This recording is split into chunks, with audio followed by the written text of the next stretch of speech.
Yeah.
In this tape, we deal with a scenario involving an armed assailant with a handgun. The assailant is posing an imminent threat to the life of the defender. It's important to note that this is a very high level of danger. Cooperation with the assailant, if that will save you, that's what we recommend doing. But it's a well-accepted fact that victims of violent crime often cooperate with their assailant. Give up the watch, give up the wallet, give up information. And they're still assaulted, they're still shot, they're still killed. We want to be able to give you the tools to succeed, to survive the violent encounter. But that does not ignore the opportunity we may have to cooperate and flee the scene without any conflict. If you feel your life is in danger, or the life of a friend or a family member, you should have the knowledge that we're going to give you in these tapes to survive the encounter. Now, as in all areas of krav-maga, we always look at what the danger is for a particular self-defense exercise. We analyze what is the danger, how do we remove it, how do we deal with the attacker, how do we end the conflict and leave when it's safe to do so and when it's appropriate to do so. It's no different with a firearm. What's the danger with a firearm? Being in the line of fire at the time the weapon is discharged. It is important to note, though, that distances are crucial. At a great distance, your option may only be to seek cover if someone is trying to fire at you. At a close distance, and how do I define close? At a range within your reach or just immediately beyond your reach. We can function with defensive techniques to eliminate the threat, to control the weapon, and to disarm the assailant. The exercises that we're going to perform for you deal with threats that are issued from the front, from a diagonal angle, from the side in front of the arm, at the side behind the arm, and to the rear of the defender. These exercises are our basic exercises for handgun defense. Other tapes will deal with more varying scenarios. It's also important that we comment here on the stress level in the exercises. It's very, very, very crucial that your training regimen includes stressful scenarios so that you will be familiar with how to function under stress in a real-life situation. And of course, any training scenario involving defending against an assailant armed with a handgun must include scenarios that are stressful. Slapping, punching, pushing, screaming, yelling, things that would simulate like a takeover robbery or some type of very, very hostile, aggressive action against the defender. What is our approach? Our approach is 4 steps in any gun defense. Number 1, we must redirect the line of fire. In other words, we must make a defense. How is that defense made? Well, it's made first of all by moving either the gun or the hand holding the gun. In addition, when we redirect the line of fire, we want to combine moving the target with actually moving the weapon. So those two things, a body defense and a hand defense, generally combine to make or create an overall earlier and more complete defense. Secondly, it is very important that we don't just redirect the line of fire and move the target, because that means maybe we only missed the first shot. We're concerned with danger in all its potential. If it's a semi-automatic weapon, the weapon itself may be armed with 4, 5, 10, or 11 more shots. So we must control the weapon so that the line of fire never comes back on us. 1, redirect the line of fire, including a body defense. 2, control the weapon so that the line of fire can never return on us. 3, we must realize that the gunman who has the weapon in his hand, who feels all the power in the world is in their hands.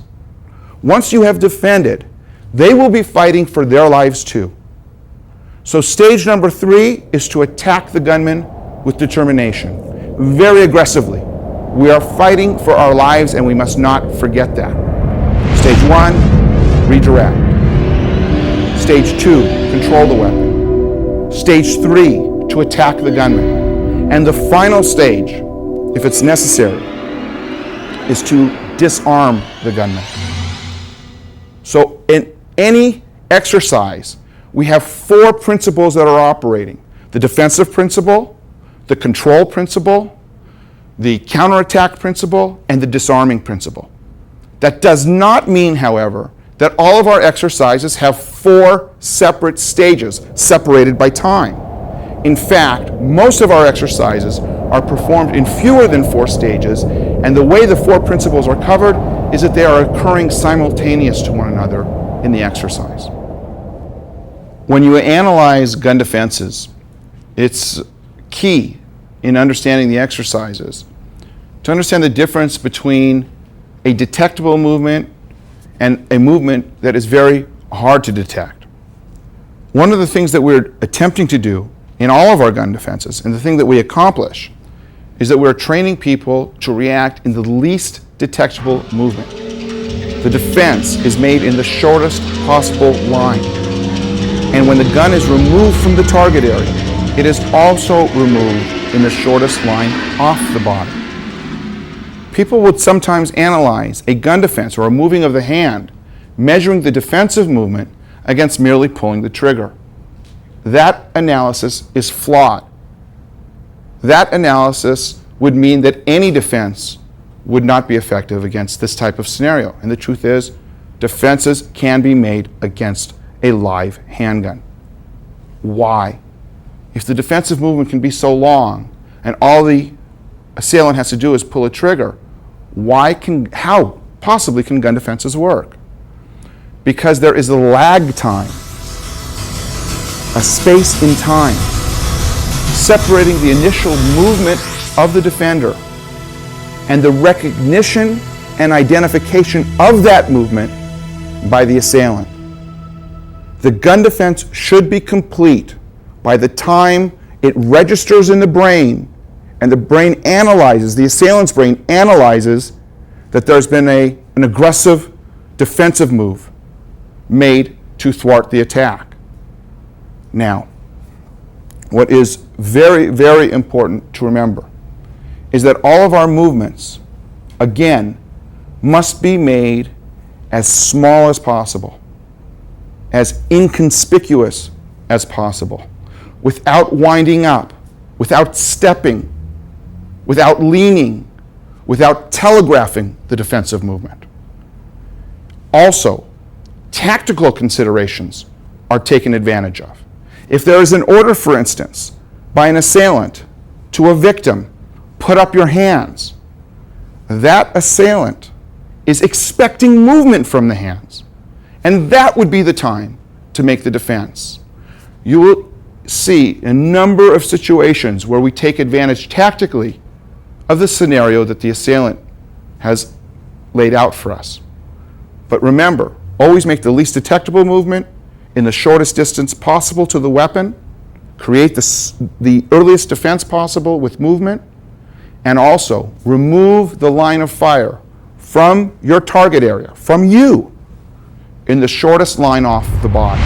In looking at the frame of the gun on a revolver, we note that the barrel extends beyond the cylinder. The cylinder basically houses the rounds of ammunition. The casings and the projectiles are contained within each hole in the cylinder. And as the trigger is pulled on the weapon itself, the cylinder will rotate and place a fresh shell in front of the hammer of the gun. The hammer of the gun is what I'm pulling back on right now with my thumb. As the hammer falls, it hits the round, which causes an explosion, which propels the round down the barrel in a spinning type of action and through the air. What needs to happen for the gun to fire again is for this cylinder part to rotate, to put a fresh round in front of the hammer. Generally speaking, if we are grabbing the frame of the gun as part of our defense, some portion of our hand is likely to be grabbing the cylinder, which prevents the cylinder from rotating and thus prevents another round from being placed in front of the hammer and firing. Now, although this is not what we count on by any means for a defense, this does occur, and we need to understand that. Do we still treat the gun, once we've made the defense, even if we're grabbing the cylinder, as if it could be fired? Absolutely. But it's important to understand the mechanics of the gun that we're dealing with. Let's now talk about a semi-automatic weapon.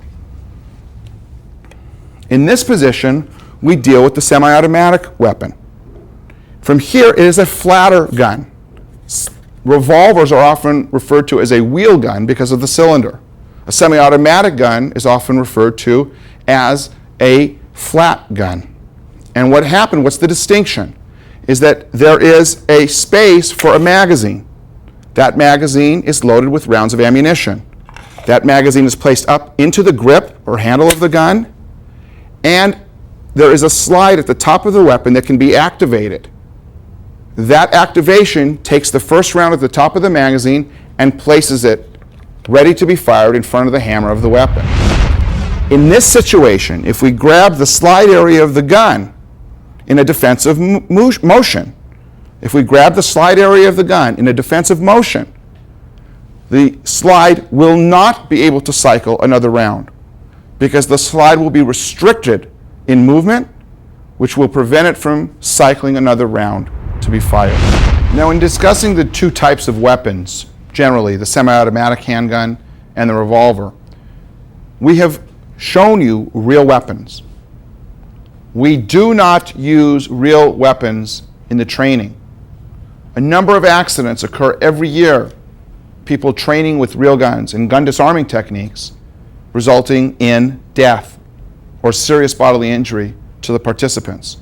Even on a law enforcement level, accidents occur. We do not train in gun disarming techniques with live weapons. What we do, however, is we work with a safety gun that is realistic in every respect to a real gun. This is the ASP Red Gun.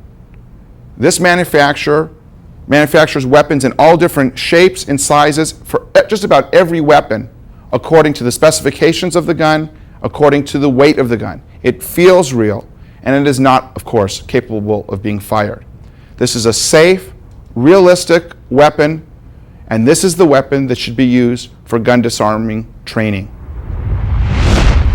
To be absolutely clear, never use real guns for training purposes.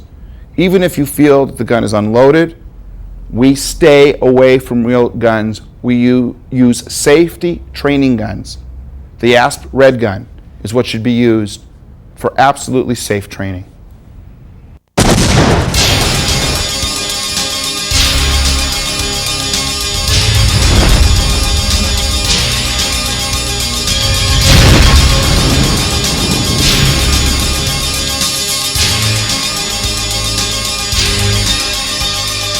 In this next scenario, dealing with an armed assailant, we're going to deal with a gunman that approaches the victim from the front. This is common because in many street crimes, such as an armed robbery or an assault that arises out of some type of an argument, the attacker approaches the victim from the front to give orders or demands or to intimidate the victim. Remember, the gun can be presented at varying distances and at varying heights.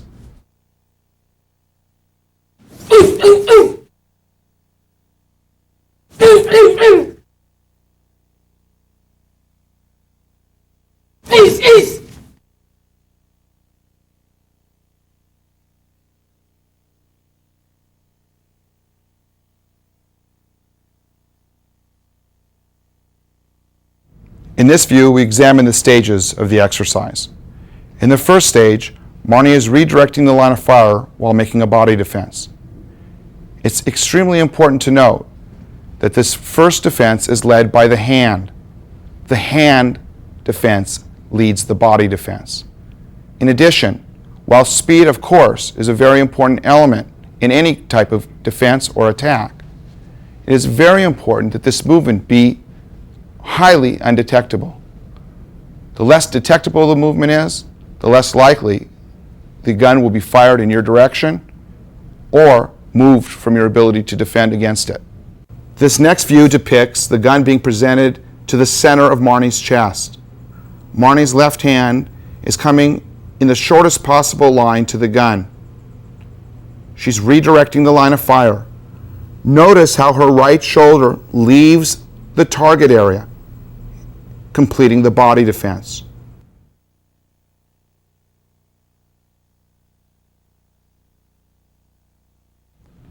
The redirection occurs by the hand coming to the side of the gun and taking the gun off parallel to the ground. The gun is caught and taken down so that the gunman will not be able to pull back on the gun, returning the line of fire to the defender. In addition, because the weight is on the gun is restricted in movement, so the line of fire cannot be turned back on us. Marnie can make attacks with her weight both on the gun and in her punch. From this position, her hand slides along her body, remaining out of the line of fire, to the hammer portion of the gun. A sharp leverage is created on the gun, and the gun is removed from the trigger finger at a 90-degree angle. Marnie can leave the scene once she secures the firearm. We'll examine and break down the various portions of this defense, dealing with the gunman from the front, for teaching purposes. First, Marnie is going to raise her left hand to redirect the line of fire. Notice the positioning of her hand with the thumb down.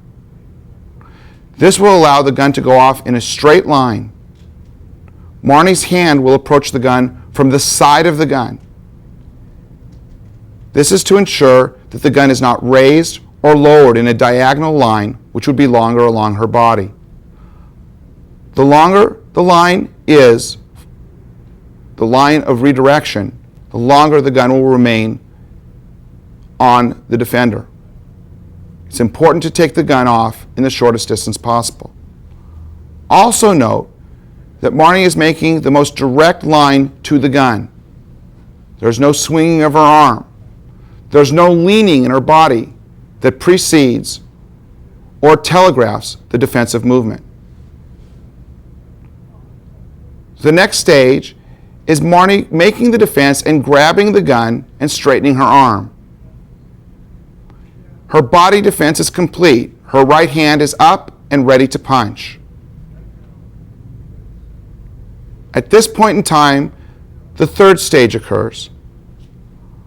After grabbing the gun and redirecting it, Marnie steps and enters with her weight on the gun. Marnie steps beyond the front foot of the threat, of the attacker.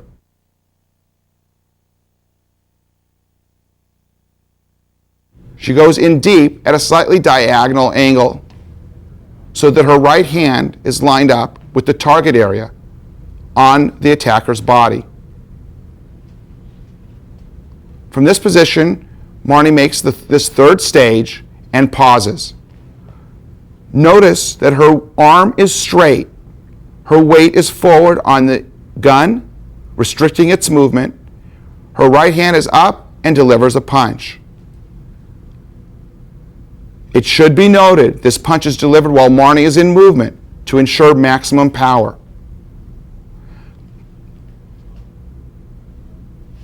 The fourth stage from this position, after the punch or punches, Marnie will take her right hand along her body, keeping it out of the line of fire, bringing it to the hammer area of the gun. The right hand will pull on the hammer area of the gun sharply.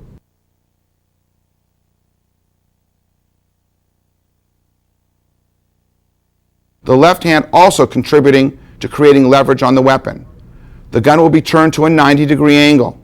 Marnie then pulls the gun off the finger and at that point retreats from the scene. Stage 1, redirection. Stage 2, redirection and catching. Stage 3, stepping in and punching. Stage 4,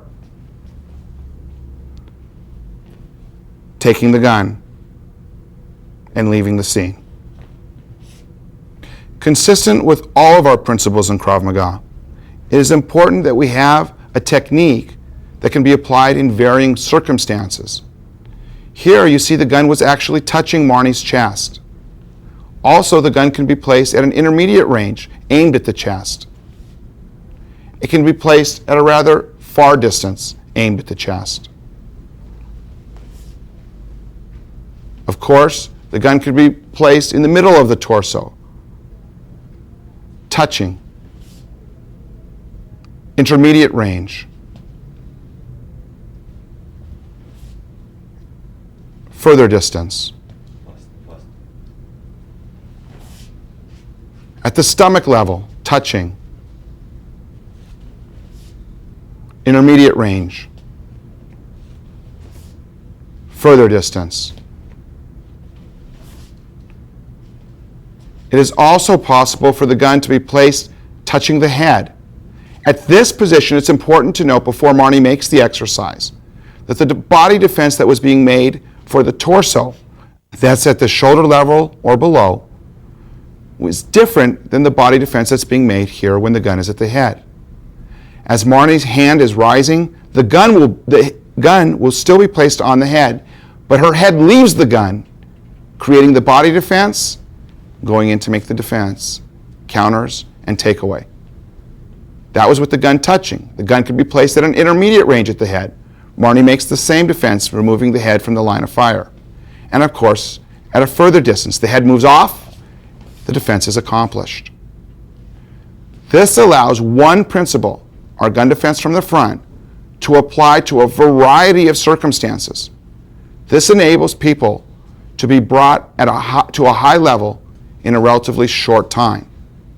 In addition, it is possible that the gunman holds the gun in two hands. The same defense can be applied.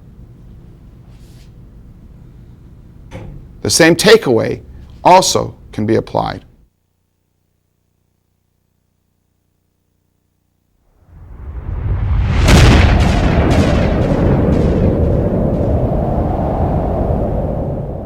Some important tactical considerations with regard to this exercise. In a situation where the gunman already is close in proximity to the defender and gives an order, such as raise your hands. Raise your hands. Notice that the defender, Marnie, made the defense immediately. This is because once the gun comes up and the order is given, put your hands up. The gunman is expecting movement from the hands. And it is virtually impossible to tell the difference or discern the difference between one raising their hands and one making the gun defense. If Marnie were to raise her hands high upon this order, her hands would be at a disadvantage. Why? Because in this up position, Michael's peripheral vision, as the attacker, could pick up on the defensive movement more easily. In other words, the movement or the defense would be more detectable from this vulnerable position. However, if the gunman was at a distance, and at a distance orders the defender to raise their hands, put your hands up. There's little choice, and the hands have to come up. However, if you notice Marnie's movement, she did not raise her hands and separate her hands by a great distance. She plays the role of a victim and tries to put her hands up in the least threatening possible way, But as the gunman comes close, notice how close her hands were in a position to make the defense. Another tactical consideration. In a situation where the gunman presents himself and is close to the defender, it is possible for the defender to be in a stall or to hesitate. It is very possible for the defender at this position to ask a question of the gunman. The reason for this is if the defender can elicit a response from the gunman, get the gunman to respond to a specific question, the gunman then is concentrating on the response and not pulling the trigger. What do you want? Give me your purse. In this particular situation, the defense was made as the defender asked a question and the response was first being made. In my experience as a prosecutor, we've seen a change in how a gun is presented during street crimes, such as armed robberies. Normally, people would expect the gun to be presented like this, on a horizontal or parallel plane to the ground. But because of scenes in movies and other entertainment pieces, recently we've seen street crimes occur where the gun is not presented like this, but it can be presented at off angles or strange angles, like this. This does not impede or affect our defense.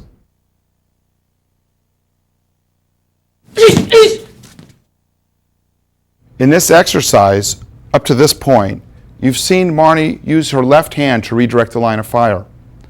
It's possible that Marnie could be with a companion in the position that I'm in at this present time.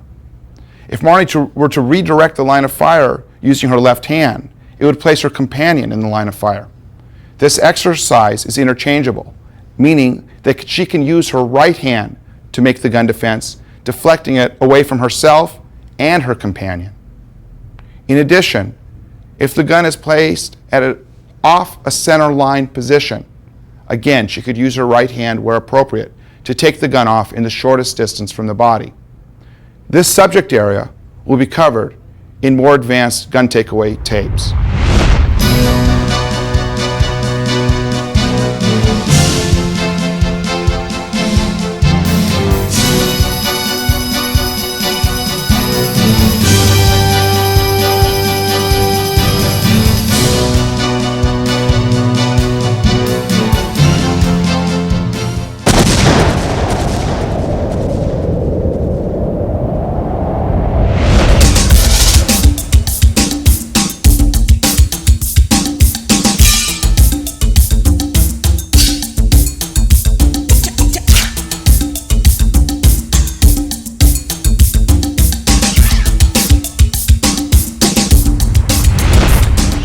In this next scenario, we deal with a handgun threat that's placed to the side of the head.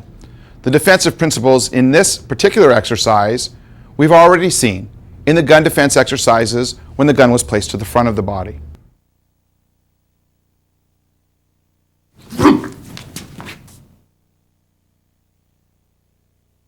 In this particular view, we're going to examine how the defense is made. It's made between the hand redirecting the line of fire and the body defense occurring by bringing the head straight back. The head drawing straight back and the hand moving the gun forward combine to create an earlier defense. It is important to note that Howard is bringing his head straight back. His hand is bringing the gun straight forward. This will ensure that the gun is taken off in the shortest distance. If Howard were to bring the gun in a downward motion, in a diagonal line, the gun would be on Howard's head for a longer period of time. The same is true if Howard were to raise the gun in a diagonal line. If he were to do this, the gun again would be on him for a long period of time. He's going to the gun in the shortest line and taking the gun off his head in the shortest line, removing his head from the line of fire. The timing is the hand leading first and the head going back just before the hand reaches the gun. And now, Howard will demonstrate the exercise.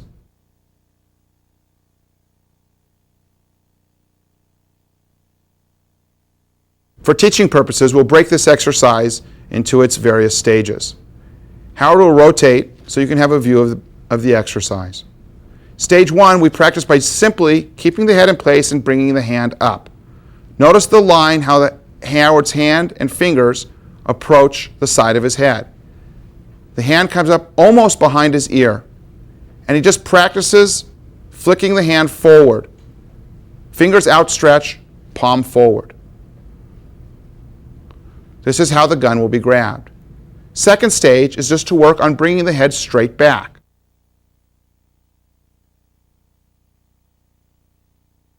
These two combine for the earlier defense. This is stage 1.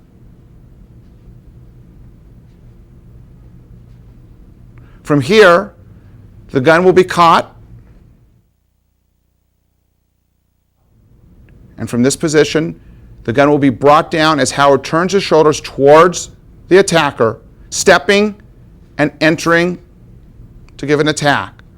Notice how Howard's front hand is straight with weight on the gun. The gun is brought towards the attacker. It is immobilized. From this position, stage 3 is Howard reaching down towards the hammer part of the gun. Howard does not cross the line of fire with his hand. Howard has grabbed the hammer part of the gun and makes the twisting type braking action, pulling the gun at a 90-degree angle off the finger. Stage 1 is the defense and catching. Stage 2 is turning and bringing the gun down, stepping inside. This is a step with a burst. Howard hits the target while he's in motion. Step 3 is to disarm the gunman. Step 4 is to retreat when it's safe to do so.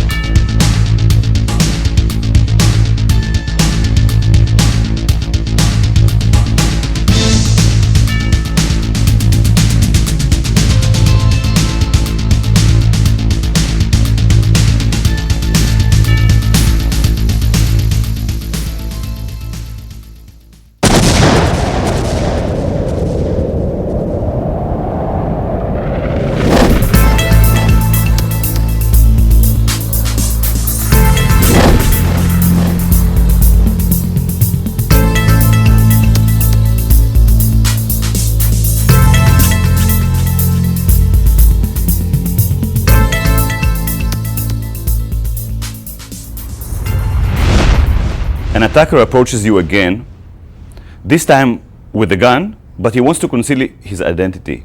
He's smarter. He's coming to you from behind. He places a gun at your back. He wants something from you. Amir will show the technique. Give me a wallet.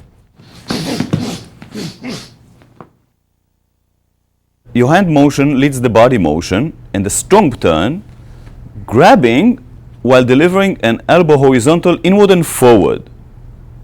Continue. Trap the gun in 2 stages, take it out, strike again, and get out from the danger zone. And now from the other side, we see the opponent, the attacker, places a gun at your back. You look backward, especially to see what's in the other hand. You start again with a head movement and a strong body movement to avoid the line of fire. Continue going in deep, counterattack with an elbow, a knee, and rotate to grab the gun and take it out. Remove yourself from the danger zone. Let's see the technique fast from the same angle.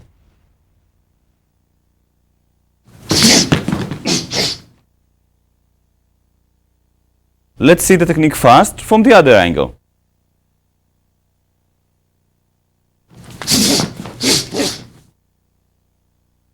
By this you have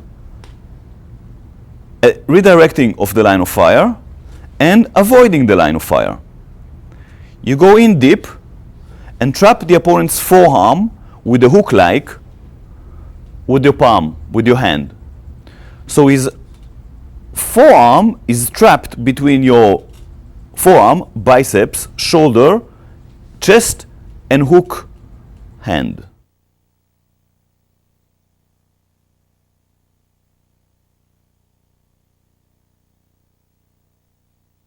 Your elbow is tucked to your ribs strongly to avoid any space that the opponent's hand can be escaped through.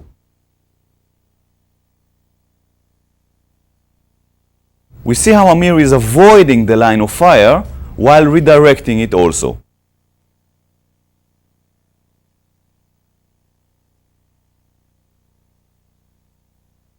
He's trapping the opponent's forearm like a handcuff.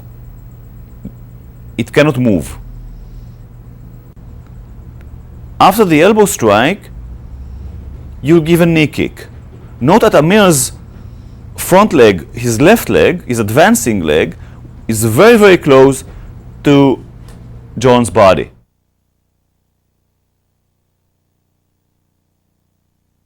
We are now going to demonstrate the learning stages. Let's build the first stage slowly. Start by looking, and then with a hand movement and a body turn.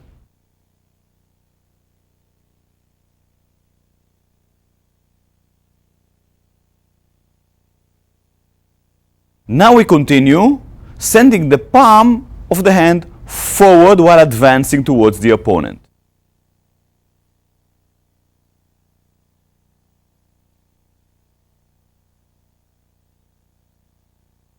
Note that you are sending your palm forward to trap close to the attacker's forearm.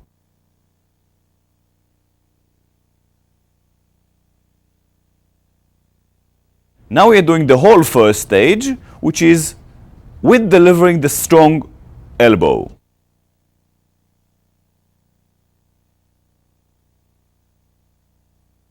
Grabbing strongly at the imaginary forearm.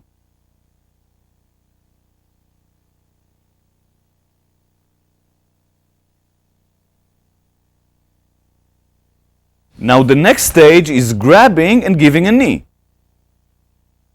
The third stage will be going to make the disarming. Remember the disarming being done in 3 stages: grabbing, breaking the hold, pushing the gun away, and now going out away from the opponent.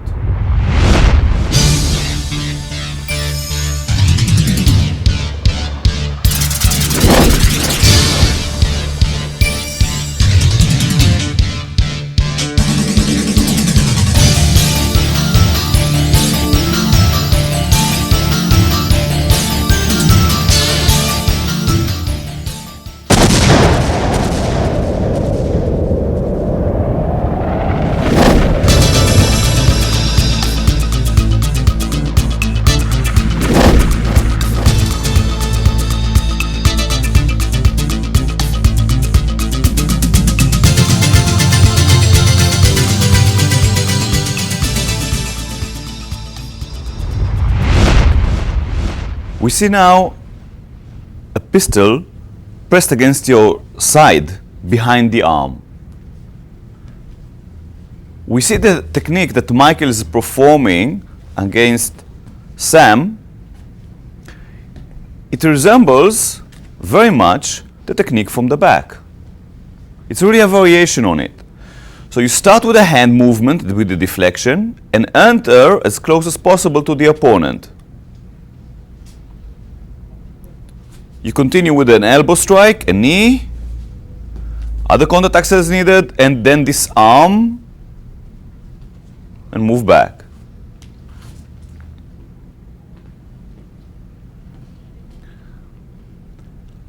After deflecting the line of fire, you send your hand forward to trap the opponent's forearm, preventing him from pulling the gun away from you. He will not be able to redirect the gun.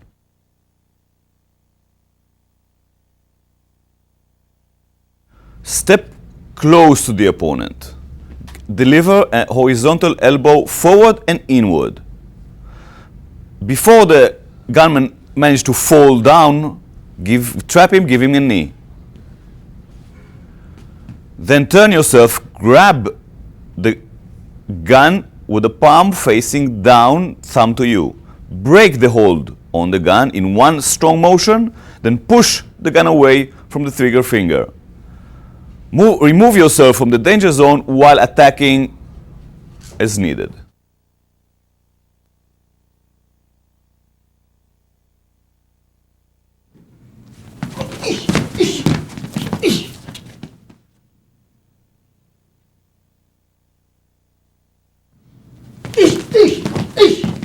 Yes.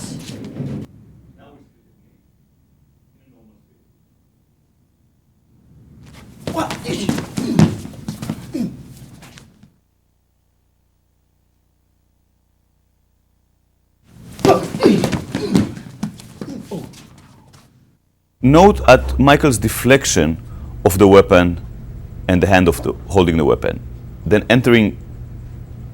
bursting towards the opponent. Note at the defender's elbow. Michael is pressing his elbow against his ribs in order to maintain very strong pressure on the attacker's forearm, thus preventing him from pulling his hand away from the grab.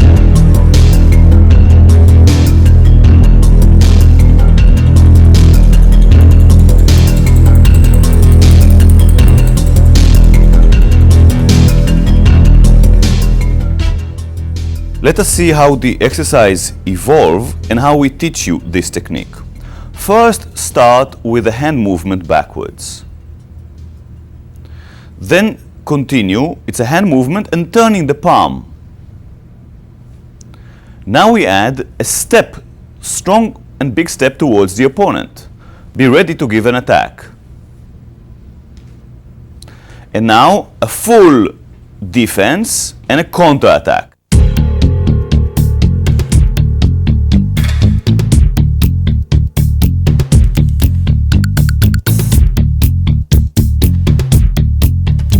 Look, the hand movement, the body movement, the stepping in, counter-attacking with the elbow, then counter-attacking again with the knee. After that we finish with disarming.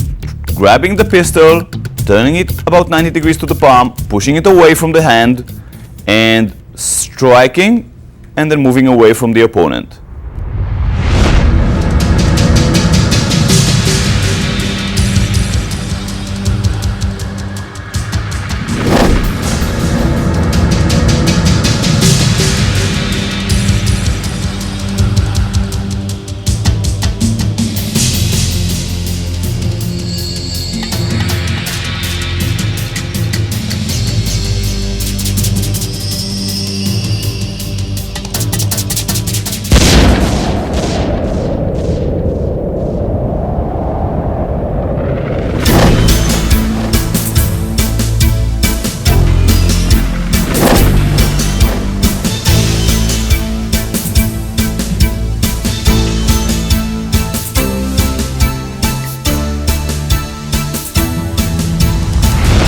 From teaching around the world, I've learned that attackers, they attack in different manners, different ways. A person may approach you with a gun, stick it at the ribs behind your arm, covering the threat so people around will not see that you are being robbed. In some other cases, he may approach you from the side and stick a gun at the ribs in front of the arm. Let us see John presenting the technique that we have against this threat. We see now the hand defense redirecting the line of fire. We also see here that you send your body backwards to avoid the line of fire. This is your body defense. Your right hand comes from close to the body to grab the barrel. Note that two thumbs are high and the fingers are down in the grabs of the wrist, back of the hand, and the grab of the barrel.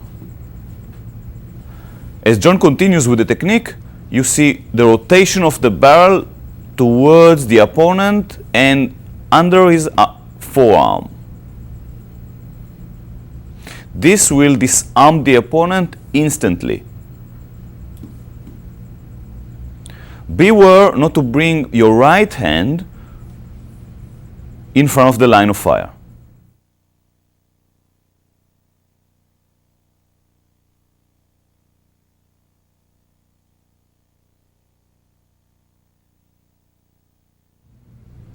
Pressure is applied against the thumb of the attacker's hand,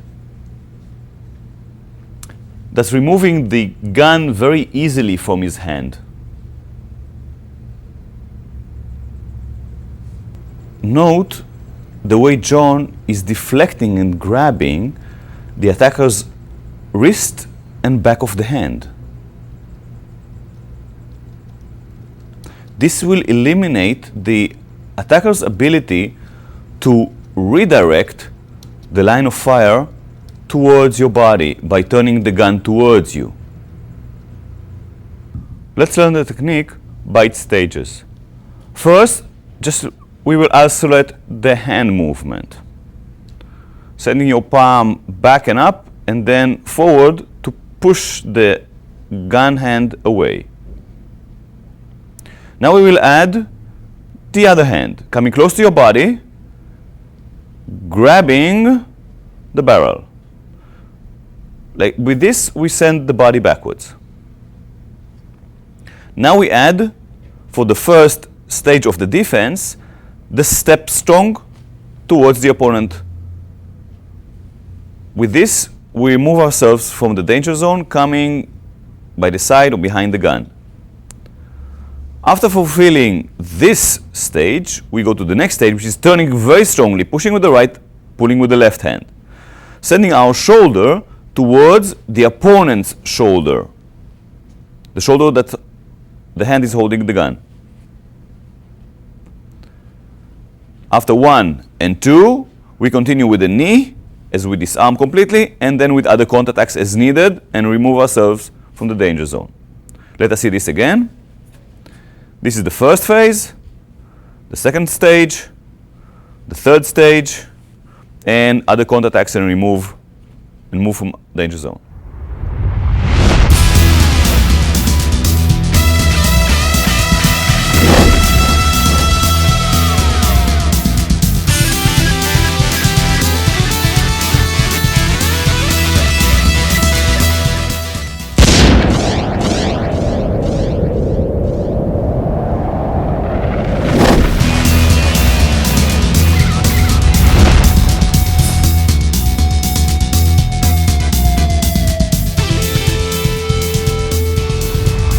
In this next scenario, we deal with an attacker, an assailant armed with a handgun, that approaches the victim from the front. We've seen this exercise before, where the attacker, the assailant armed with a handgun, approaches and demands something. Maybe he wants information, maybe he wants property, maybe he wants to control the individual that he's approaching. This scenario is different and belongs to our family of more advanced techniques, because in this scenario, the assailant is controlling the victim by pushing the victim back while the line of fire is still on the victim. The push can send the victim's weight back, making it very difficult to defend forward. This variation in the threat from the front calls for a different response, an adjustment in our defense exercise. Micah will now demonstrate this adjustment and solve the particular problem. Back! Back! Gun threat from the front with a push, now demonstrated live.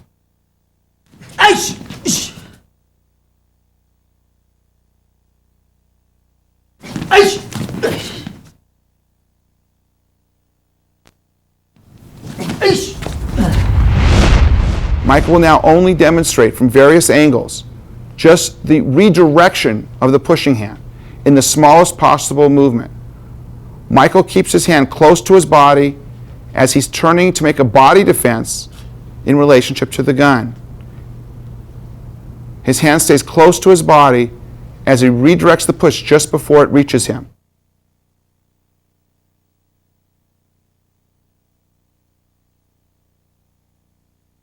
From this angle, you'll see the same time, from this exact angle, The defense is being made with this deflection. Michael's in a position to move in and counterattack, removing the firearm. We now look at this exercise and break it down into its learning stages. Michael first works on the deflection. This is stage 1. The hand comes up in an outside defensive position and will sweep away the pushing hand. At the same time Michael is making this motion, he makes a body defense. The sweeping motion for the outside defense and the body defense combine to send the hand away. As he is doing that, he's making the regular defense against gun from the front. All of this is stage 1. Because the gunman is likely to have the gun close to his body, stage 2 involves taking the gun down or pinning it against his upper body. Michael steps in, and stage 3 is the counterattack. Stage 4 will be added. Stage 4 will be the disarming technique.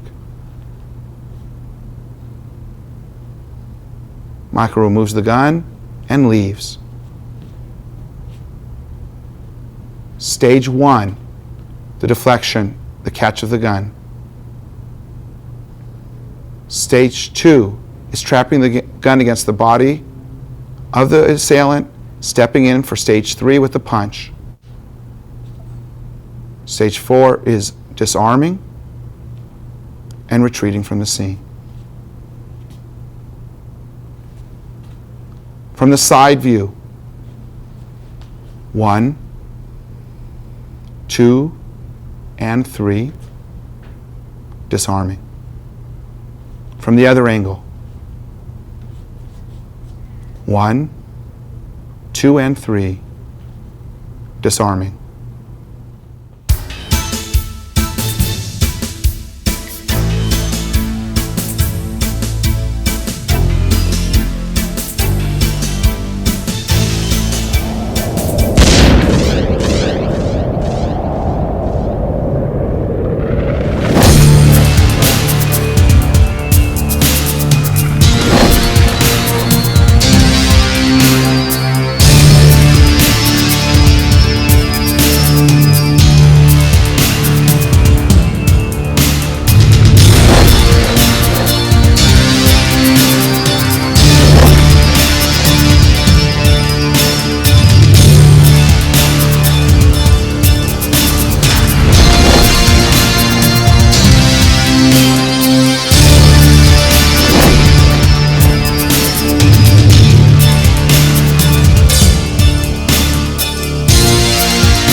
Now we examine the ways to remove the gun from the assailant's hand. First, we take the example of gun threat from the front. Michael here redirects the line of fire, attacks the gunman while controlling the weapon, and now he's in a position to disarm. Michael's punching hand comes down and catches the hammer portion of the gun. The wrist on Michael's right hand will pull towards him the hammer of the gun, and his left hand will twist the barrel of the gun. This twisting motion creates a 90-degree angle in relationship to the trigger finger of the assailant's hand. Michael then pulls the gun straight off the finger so as not to create any type of resistance between the gun, the trigger guard, and the assailant's finger. A close-up view of this system of removing the gun from the hand will be shown. The breaking of the hold by twisting the gun, the removal of the gun at a 90-degree angle,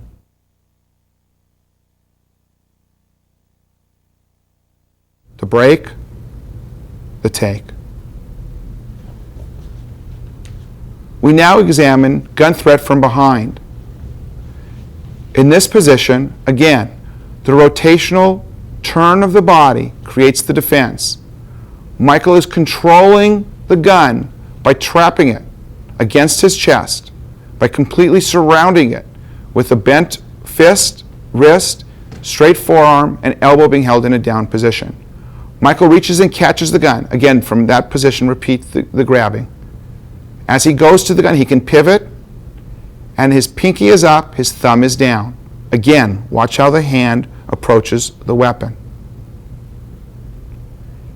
To have more leverage, it is better for Michael to catch the gun actually closer towards the end of the barrel. If he catches too deep on the barrel, he will not have as much leverage to remove the gun from the hand. In this gun takeaway position, the gun is taken in two stages. First, the hand and elbow break the gun downward sharply to a 90-degree angle in relation to the trigger finger. At this position, the gun is then raised straight off the finger so as not to cause any resistance. If the head of the gunman is up, Michael can attack with horizontal head strikes with the elbow. If the gunman's head is down, the way it was before, with downward strikes with the elbow. The next exercise deals with gun threat from in front of the arm. In this position, Michael is redirecting the line of fire at the wrist area of the assailant, catching the end of the barrel. In this stage, the defense is made in one swift movement downward, causing pressure on the thumb of the assailant. Notice how Michael uses his weight and leverage on the gun to put all the pressure on the thumb by twisting the gun in its place, and the barrel of the gun goes downward so that pressure is applied to the thumb of the assailant. This twisting action pits the power of Michael's shoulder and turning of the body and the grip of the gun all against the gunman's thumb, which is unable to withstand the pressure. The pressure on the thumb opens the fingers and releases the gun from the gunman's grasp. It is important to note that this is not done with the defender's wrist. Michael is turning in with his entire body weight over the gun, twisting the gun against and down, the barrel down against the thumb that is surrounding the grip of the gun. All this pressure applied to the thumb is too much to withstand the hold on the gun, and the gun is freed from the grasp of the gunman, and we are able to attack and leave the scene.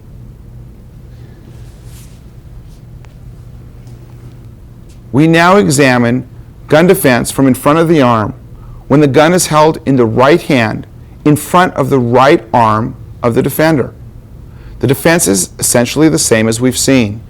Michael steps in, but he's stepping into the live side. Examine the grasp on the gun from this position. Michael is turning the gun 1 and then 2 off the finger of the assailant, because this gun takeaway is not as strong as the others that we've seen, because there is no pressure on the thumb of the gunman. When Michael defends from this position, he is twisting sharply to a 90-degree angle and pulling the gun straight off.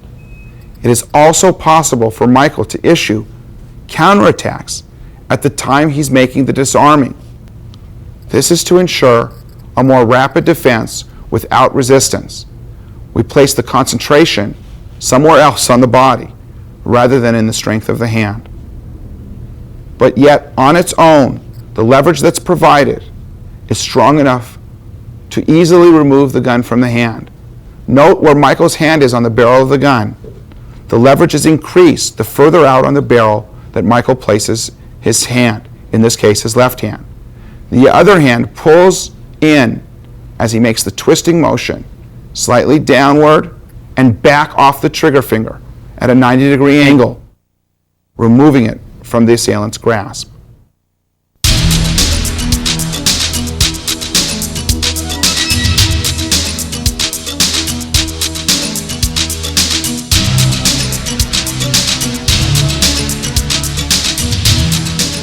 In this view, we can see what occurs when we make the defense to the opposite side.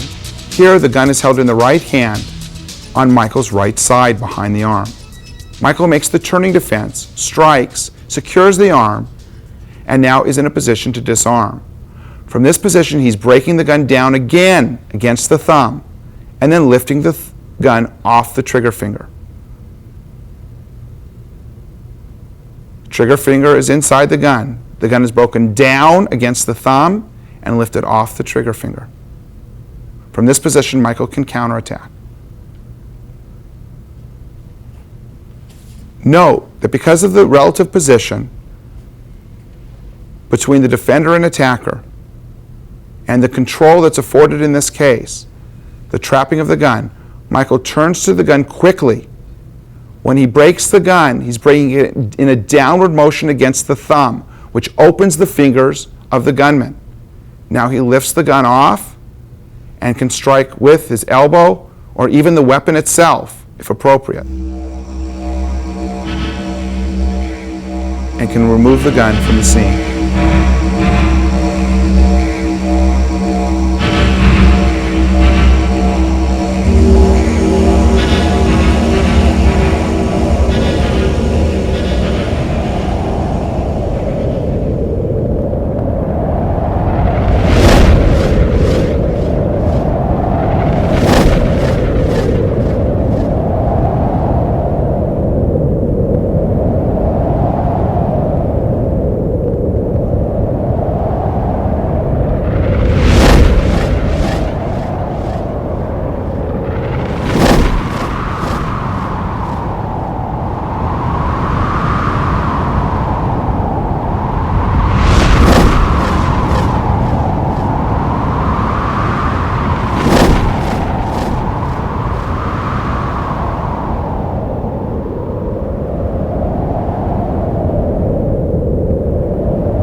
We hope that you've learned from this tape on Krav-Maga gun disarming techniques.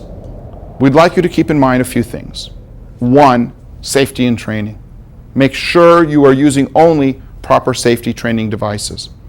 Secondly, remember the tactics that have been discussed during this tape. And also remember that this is a very, very high-level threat. If you feel during a violent or assaultive type of confrontation that cooperation with the assailant will get you through the danger, will help you to survive, then cooperate. Then do what you're ordered to do in order to survive. There's nothing wrong with that. But if you feel that no matter how much you cooperate, that you're going to be executed anyways, we have given you the tools to survive. These exercises are used by law enforcement, and these exercises have been applied on the street, and they work.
Krav Maga training seminars, instructor programs, apparel, Krav Maga services, and merchandise.